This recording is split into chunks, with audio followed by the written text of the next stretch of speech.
साल 1950 जब कंप्यूटर कमरों जितने बड़े होते थे, तब एक इंसान ने वो सवाल पूछा जिसने आज की दुनिया की नींव रखी। उस इंसान का नाम था एलन ट्यूरिंग, जिन्हें आज हम फादर ऑफ मॉडर्न कंप्यूटिंग कहते हैं। ट्यूरिंग कोई साधारण मैथमेटिशियन नहीं थे। ये वही शख्स थे जिन्होंने दूसरे विश्व युद्ध के दौरान नाजियों के नामुमकिन बोले जाने वाले एनिग्मा कोड को तोड़कर लाखों लोगों की जान बचाई थी। एनिग्मा एक ऐसी मशीन थी जो जर्मनी के टॉप सीक्रेट्स को असंभव कोड में बदल देती थी। इसे तोड़ना नामुमकिन माना जाता था क्योंकि एनिग्मा हर 24 घंटे में अपनी सेटिंग बदल देती थी। अक्टूबर साल 1950 में ट्यूरिंग ने एक साइंटिफिक पेपर लिखा जिसका नाम था कंप्यूटिंग मशीनरी एंड इंटेलिजेंस, जिसे उन्होंने माइंड नाम की एक फिलोसफी जर्नल में पब्लिश किया। ट्यूरिंग ने इस पेपर में लिखा, क्या मशीन सोच सकती है? और साल 1954 में ट्यूरिंग ने सुसाइड कर लिया। लेकिन कहानी यहाँ खत्म नहीं होती। ट्यूरिंग ने तो सिर्फ एक बीज बोया था। उस बीज को नाम और पहचान मिली 6 साल बाद, साल 1956 में अमेरिका के न्यू हैम्पशायर डार्टमाउथ कॉलेज में गर्मियों की छुट्टी में दुनिया के सबसे बड़े दिग्गज दिमाग इकट्ठा हुए। इस मीटिंग को आज हम डार्टमाउथ कॉन्फ्रेंस के नाम से जानते हैं। इसे ऑर्गेनाइज करने वाले थे जॉन मैककार्थी, जिन्हें आज हम फादर ऑफ एआई कहते हैं। उनके साथ थे मॉर्विन मिन्स्की और क्लाउड शेनन जैसे दिग्गज वैज्ञानिक। असल में ट्यूरिंग के 1950 वाले उस सवाल क्या मशीनें सोच सकती हैं ने इन वैज्ञानिकों को इतना रोमांचित कर दिया था कि उन्होंने पूरे 2 महीने का एक प्रोग्राम बनाया। उनका मकसद था कि क्या मशीनों को भाषा सिखाई जा सकती है, क्या वो इंसानों की समस्याओं को हल कर सकती हैं।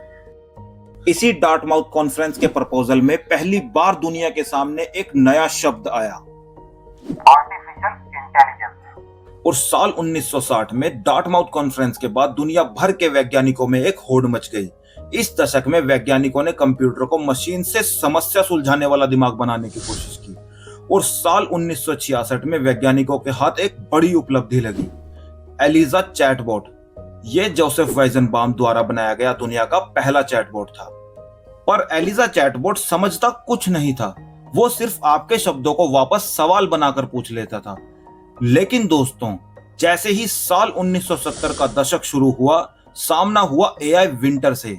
ये कोई मौसम का कहर नहीं था। वैज्ञानिकों को एक कड़वी सच्चाई का एहसास हुआ। एआई बनाना उतना आसान नहीं था जितना उन्होंने डार्टमाउथ कॉन्फ्रेंस में सोचा था।